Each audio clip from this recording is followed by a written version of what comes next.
The accounts वल्ला के इस YouTube चैनल पर। बच्चों, हम आपको इस वीडियो में बताने जा रहे हैं आपके बिजनेस से रिलेटेड चैप्टर नंबर 1 की सारी चीजों के बारे में। इस चैनल पर अगर पहली बार आए हो तो सबसे पहले तो यार सब्सक्राइब कर देना, क्योंकि सब्सक्राइब कर दोगे तो इसके आगे की जो भी वीडियो होगी वो तुम्हारे पास चली जाएगी। और जहां तक मेरा ये है कि मैं आपको सारा का सारा जितने भी आपके पास बुक है आपके पास इस टाइम, बिजनेस, अकाउंट्स और इकोनॉमिक्स, तीनों चीजों का नोट्स के साथ साथ सब कुछ रिवाइज कराऊंगा और अच्छे से डिटेल में पढ़ाऊंगा। बिल्कुल अकाउंट की ऑलरेडी मैंने 2 वीडियो अपलोड कर चुकी है, अगर आपने नहीं देखा है तो उसको भी जाकर देख लीजिएगा। आज है हमारा चैप्टर नंबर 1 बिजनेस की बुक से, इसका नाम है प्रबंध की प्रकृति एवं महत्व। आइए शुरू करते हैं। सबसे पहले तो प्रबंध ये होता क्या है। देखिए, कुछ चीजें ऐसी होती है ना कि हम करते तो है डेली लाइफ में अपने, लेकिन समझ नहीं पाते या फिर पता ही नहीं चल पाता कि हाँ एक्चुअली हम वही चीजें कर रहे हैं जो हमें बाद में पढ़ना है। प्रबंध भी उसी में से एक है। प्रबंध के लिए हमें ऑलरेडी हम हमेशा कुछ ना कुछ करते रहते हैं। इसकी सीधी सी अगर मैं बात करूं समझाने के लिए आपको, तो जैसे आपने देखा होगा कि जब घर पे शादी पड़ती है तो शादी के समय क्या होता है, सब तो अपने काम में व्यस्त होते हैं, लेकिन एक उसमें से ऐसा बंदा होता है जिसे हम कहते हैं ताऊ जी। ताऊ जी मतलब बड़े घर के जो सदस्य हैं वो क्या करते हैं, कुछ करते नहीं है, वो सिर्फ दुकान से पान आया, पान मुंह में लिए, और डीजे वाले सही से डीजे बजाओ, ओ खाना वाले तू जल्दी सही से खाना बना भाई, हमें रात तक पूरा कंप्लीट करने चाहिए। वो टेंट वाले तेरा भी काम नहीं हुआ क्या, काम कर। तो मतलब बस वो क्या करता है ना, दूसरों को सिर्फ ज्ञान बांटता रहता है, भाई ये काम ऐसे करो, वो काम ऐसे करो, खुद तो नहीं करता। तो नॉर्मली वही प्रबंध होता है जो खुद तो काम नहीं कर रहा लेकिन पूरे सिस्टम को चलाने के लिए दूसरों से काम करवा रहा है ताकि अच्छे से वो काम हो जाए। डेली लाइफ की बात करूं तो डेली लाइफ में भी हम सुबह से उठ करके, अगर सुबह उठ जाओ और तुमको अगर स्कूल जाना है तो स्कूल जाने के लिए भी सुबह से मैनेजमेंट करना स्टार्ट कर देते हो। यार मुझे 6 बजे उठना पड़ेगा, 6 बजे उठ करके मुझे नहाना पड़ेगा, फिर उसके बाद धोना है, नाश्ता वगैरह करना है, फिर उसके बाद स्कूल जाना है।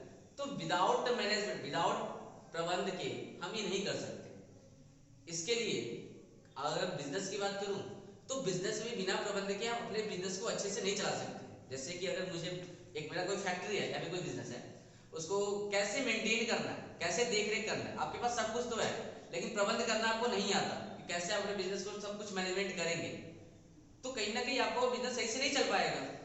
आइए इसके डिफिनेशन के बारे में बात करते हैं। क्या होता है, कम समय तथा कम लागत में अधिकतम लाभ तथा लक्ष्य की प्राप्ति के लिए दूसरों से कार्य कराने की कला को प्रबंध कहते हैं। मतलब क्या होगा, देखो बच्चा 2 बात तो यहाँ पे कंप्लीट कर लो, एकदम याद रखो दिमाग में अपने। क्या, एक तो कम समय, दूसरा कम लागत। कहने का मतलब कि आप कोई काम कर तो रहे हो लेकिन अगर वो काम करने के लिए, जैसे पिताजी ने आपको ये काम दे दिया कि आज किसी भी तरीके से पूरा सिस्टम मैनेजमेंट हो जाना चाहिए, तो आपने क्या किया कि वो काम तो कर दिया लेकिन आपने क्या किया, पैसे बहुत ज्यादा खर्च कर दिए उस काम करने के, तो कहीं ना कहीं वो प्रबंध अच्छा नहीं माना जाता। या फिर ऐसा भी कर दे कि आपने कुछ पैसे को बचाने के चक्कर में काम अपना ज्यादा बढ़िया कर रहे हो लेकिन पैसे बचाने के चक्कर में ना समय कुछ ज्यादा लगा दिया, तो ये भी प्रबंध अच्छा नहीं माना जाता। तो प्रबंध का मतलब ये होता है कि आप किसी काम को दूसरों से कराओ और कहीं ना कहीं अपने समय को भी बचाओ उसमें और पैसे को भी बचाओ। इस तरीके से अगर आप प्रबंध करते हो तो ये एक अच्छा प्रबंध माना जाता है।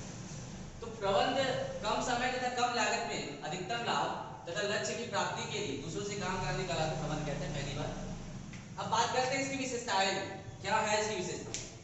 पहला, निरंतर चलने वाली प्रक्रिया। निरंतर चलने वाली प्रक्रिया का मतलब कि डेली चलता रहता है प्रबंध, हमारे लाइफ में हो या फिर बिजनेस में या फिर कहीं भी हो, हम डेली का डेली मैनेजमेंट करते हैं। स्कूल जाना है तो डेली उठ करके जाना है, इसलिए डेली हमको करना, सब जो काम हम रोज करते हैं वही काम को डेली करना। हाँ भले ही है कि किसी दिन कुछ ज्यादा होगा, किसी दिन कुछ कम होगा, लेकिन बिना प्रबंध किए हम किसी भी काम को कंप्लीट नहीं कर सकते। गर्लफ्रेंड घुमाने जाना है, ओह पहले फोन में बात करके बताते थे साले कि कम से कम 6 बजे रेडी रहना। अबे तुम पहले तुमने क्या किया ना, एक प्रबंध किया है वहां पे कि भाई तुमको 6 बजे तैयार रहना और उसी हिसाब से तुमको लेकर के जाना, समझा। अब बात करते हैं सामूहिक प्रक्रिया। जैसे मैंने बताया कि ताऊ जी थे, वो क्या कर रहे थे कि दूसरों से काम कराते थे। तो क्या लगता है वो ताऊ जी काम अकेले करवा रहे हैं क्या? नहीं, कहीं ना कहीं कुछ लोग उससे मिले हुए हैं। 4 लोग हो सकते हैं, 5 लोग हो सकते हैं, 10 लोग हो सकते हैं।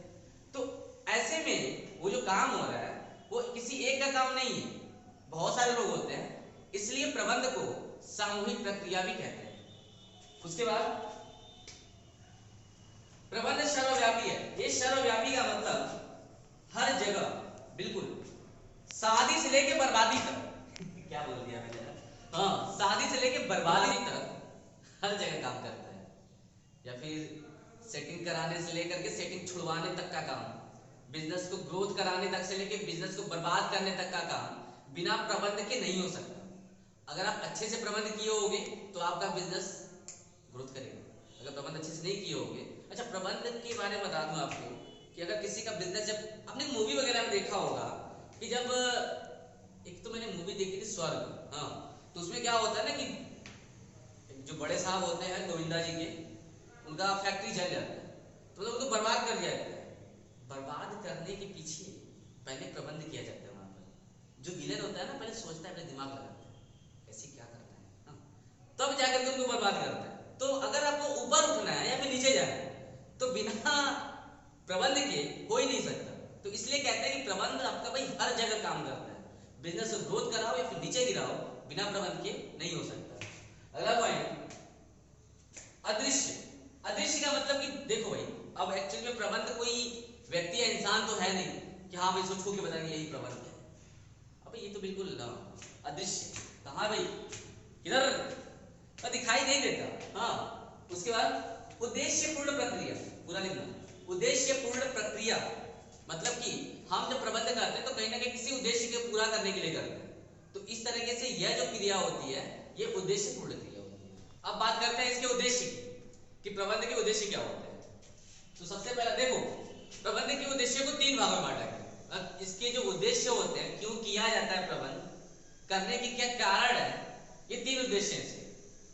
पहला जो उद्देश्य है संगठनात्मक, मतलब संगठन के लिए।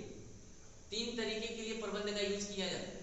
पहला तो अपने संगठन के लिए, दूसरा जो संगठन से बाहर है जैसे कि समाज के लिए, सोसाइटी के लिए, और तीसरा अपने यहाँ के एम्प्लॉय के लिए। 3 चीजें मैंने बोला, संगठन, दूसरा समाज, और तीसरा कर्मचारी, अपने यहाँ के जो कर्मचारी संस्था में रह रहा है। ठीक है, अब संगठन वाले में 3 पार्ट आते हैं, मतलब संगठन के क्या क्या उद्देश्य होते हैं प्रबंध के। तो पहला जीवित रहना, मतलब सरवाइव करना, और दूसरा होता है प्रॉफिट, मतलब लाभ कमाना, और तीसरा बढ़ोतरी, मतलब बढ़ते रहना। ये प्रबंध कुछ इसका उद्देश्य कुछ इस तरीके से बांटा गया है कि आप जब बिजनेस स्टार्ट करो ना, तो बिजनेस से पहले तो प्रबंध आप इस तरीके से करो कम से कम मार्केट में सरवाइव कर सको। नहीं समझे? कोई बात नहीं। कहने का मतलब, वो देखा था जब जियो आया था, सबसे बेस्ट एग्जांपल, जियो जब आया तो उसने अपना मैनेजमेंट कुछ इस तरीके से किया कि सबसे पहले वो प्रॉफिट कमाना नहीं शुरू कर दिया। हम लोग क्या करते हैं कि पहले तो प्रॉफिट कमाना शुरू करते भाई, कुछ भी हो जाए, ओहो 100 रुपए का लॉस हो गया, झटका लग जाता है भाई। इनको अगर 500 करोड़ का भी लॉस हो गया ना, बड़ा आराम होता है भाई, ये तो आम बात है, मेरा एकदम चलता है, ये नॉर्मली है। तो जियो वाले ने क्या किया, सबसे पहले सर्वाइव किया, और सर्वाइव करने क्योंकि वो जानता था कि भाई ऑलरेडी मार्केट में बहुत सारी कंपनियों ने अपना कस्टमर बना रखा है, तो सबसे पहले उनका कस्टमर हटाना पड़ेगा, मार्केट में अपन को आना पड़ेगा। तो आने के लिए उसने क्या किया, अपना फ्री में सिम बांटा, सब कुछ फ्री में कर दिया। तो इस तरीके से वो क्या किया कि जीवित रहना स्टार्ट किया, यानी कि सर्वाइव करना स्टार्ट किया, सबसे पहला। अब दूसरा, जब वो सर्वाइव कर लेता है तो सर्वाइव करने के बाद फिर हल्का सोचता है कि अब थोड़ा बहुत प्रॉफिट कमाना चाहिए। तो जियो वाले ठीक वैसा ही किया, सर्वाइव करने के बाद फिर उसने प्रॉफिट कमाना शुरू किया, रिचार्ज करवाओ, सब्सक्रिप्शन लो, नहीं तो खत्म हो जाएगा, बंद हो जाएगा, ऐसा होता था। और जब लाभ कमाना स्टार्ट किया ना, हम लोग क्या, छोटे लोग क्या करते ज्यादातर कि प्रॉफिट कमाना स्टार्ट किया तो बस भाई बहुत हुआ, अभी 10 जगह प्रॉफिट हुआ, जाकर सो गए। लेकिन जियो वाले ने ये नहीं किया। अभी देखोगे जियो मोबाइल में तो जियो माई जियो म्यूजिक, फलाना ढिमकाना, कितने ऐप निकाल दिए बे। तो जियो वाले ने क्या किया कि सबसे पहले तो सर्वाइव किया, और सर्वाइव करने के बाद प्रॉफिट कमाना शुरू किया, और प्रॉफिट के बाद फिर ग्रोथ हो गया। बात करते हैं सामाजिक उद्देश्य के बारे में। तो सामाजिक उद्देश्य में सबसे पहला उचित दाम। उससे पहले ये देख लो इस संगठनात्मक में जो मैंने सीखा क्या क्या, सरवाइव करो, पहले तो मार्केट में जीवित रहो, करके बने रहो। दूसरा, सरवाइव जब कर लिए, जीवित रह लिए, प्रॉफिट कमाना शुरू करो। तो प्रॉफिट कमाने के बाद फिर ग्रोथ करना स्टार्ट करो। तो ये तो भाई अपने संगठन के लिए हो गया। अब बिजनेस सिर्फ अपने संगठन के लिए तो सोचेगा नहीं कि बस हमारा भला तो जग का भला, ऐसा तो वो तो ऑलरेडी मतलब होता तो है, लेकिन फिर भी कहीं ना कहीं अब हमारे यहाँ रह करके हमारे समाज को भी कुछ तो उसका बेनिफिट मिलना चाहिए। तो अब देखो प्रबंध का सामाजिक उद्देश्य क्या होता है, समाज के लिए, सोसाइटी के लिए क्या उद्देश्य होता है।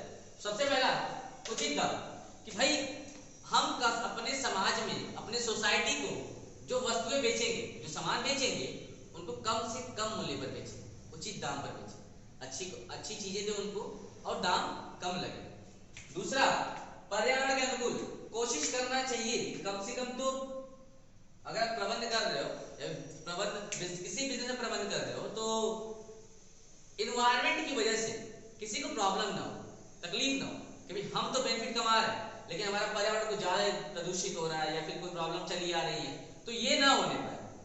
उसके बाद गुणवत्ता वाला उत्पाद, गुणवत्ता वाला उत्पाद मतलब कि गुड क्वालिटी का प्रोडक्ट। आप अच्छे से प्रॉफिट भी कमा रहे हो, ग्रोथ भी कर रहे हो, लेकिन समाज के लिए आप जो गुड्स दे रहे हो, जो सामान बेच रहे हो, जो प्रोडक्ट उनको बेच रहे हो, वो कहीं ना कहीं अच्छी क्वालिटी का होना चाहिए। क्योंकि भाई प्रॉफिट भी कमा रहे हो और सोसाइटी की तुम थोड़ा सा हित में ही काम कर लेते मान लेते हैं, तो कहीं ना कहीं आपको यहाँ पर उनको जो प्रोडक्ट देना चाहिए वो अच्छी क्वालिटी वाले होने चाहिए। फिर उसका रोजगार देना, सबसे बड़ी मैनेजमेंट की एक उद्देश्य जो होता है समाज के लिए कि लोगों को रोजगार देना। आपका मैनेजमेंट कुछ इस तरीके से हो कि कहीं ना कहीं लोगों को अपने यहाँ थोड़ा सा एम्प्लॉयमेंट दे दी, रोजगार दे दी, ये हो गया। अब बात करते हैं इसके कर्मचारीगण संबंधी जो भी उद्देश्य है इसके। पहला हमने पढ़ लिया संगठनात्मक, सामाजिक, कर्मचारीगण संबंधी उद्देश्य, यानी कि हम लोगों ने क्या किया कि अपने संगठन के बारे में सोच लिया। दूसरा, संगठन के जो बाहर है, जो समाज है, जो सोसाइटी है, उसके बारे में सोच लिया। अब सोचेंगे अपने कर्मचारी के बारे में, भाई जो हमारे यहाँ के एम्प्लॉई हैं, क्या उनके लिए कुछ नहीं करना क्या? अबे वो नहीं रहेंगे तो कहां से काम अच्छे से करवाओगे? तो बिना कर्मचारी को सही से रखे ना तो तुम ग्रोथ कर सकते हो, ना ही प्रॉफिट कमा सकते, ना ही सर्वाइव कर सकते हो। तो फिर समाज की सेवा करना तो छोड़ ही दो। तो कहीं ना कहीं इनको भी कुछ ना कुछ करना पड़ता है। इनके लिए क्या क्या चीजें दी गई है? अच्छी स्थिति। अच्छी स्थिति का मतलब कि जहाँ पे वो काम कर रहे हैं, सबसे पहले ध्यान रखो, जहाँ पे वो काम कर रहे हैं वो लोकेशन अच्छा हो। अगर वो किसी फैक्ट्री में है तो उनको सांस लेने प्रॉब्लम ना हो, थोड़ा फैक्ट्री खुला हुआ हो, ऊपर से खिड़की वगैरह हो जहाँ से हवा आ जाता हो आसानी से, उन लोगों को ज्यादा उनके बॉडी पर इफेक्ट ना पड़ता हो, ये बातें होती है। दूसरा, साथियों जैसी मान्यता, जैसे कि गोपी बहू और राशि बहू, साथ निभाना चाहते हैं, दोनों साथ साथ रहती है भाई, बिल्कुल उसी तरीके से व्यवहार यहाँ पर जो आपका एम्प्लॉय है ना, वो ओनर से चाहता है कि भाई एम्प्लॉय तो हूं मैं, लेकिन अगर मुझसे अच्छे से बात नहीं करता मेरा ओनर, तो ये काहे का बेनिफिट है भाई? उनको बेनिफिट देने का कहने के उनको फुसलाओ, काम तो करवाना है तो आपको ऐसे ही करवाना पड़ेगा। उनको अपने बेस्ट फ्रेंड की तरह ट्रीट करना होगा, भाई तू ऐसे काम करता है, तू बहुत अच्छा काम करेगा, तू ऐसे करो और आगे बढ़ेगा, ये करेगा, वो करेगा, फलाना ढिमकाना, क्या क्या होता है। अब बात आती है बढ़ोतरी और विकास। जब इतनी चीजें अपने एम्प्लॉय के बारे में कर लेते हो तो कहीं ना कहीं उनके ट्रेनिंग थोड़ा दे दो अच्छा खासा, और उनका डेवलपमेंट भी हो जाए। मतलब कहने में तो कि जिस पोस्ट पर है या फिर जो काम कर रहा है सिर्फ उसी में ना लगे रहे, थोड़ा उनको अलग से स्किल दो ताकि वो और भी बढ़ोतरी करते रहे और विकास उनका होता रहे। तो बस आज के इस वीडियो में अभी तो हमारा यही होगा, मिलते हैं नेक्स्ट वीडियो में, जहां पर ये आज का हमारा वीडियो नंबर फर्स्ट है, पहला वीडियो है प्रबंध का, और इसके बाद वाला जो टॉपिक है वो आपको अगले वीडियो मिल जाएगा। तो उस वीडियो को देखने के लिए सबसे पहले हमारे चैनल को सब्सक्राइब जरूर कर दीजिए।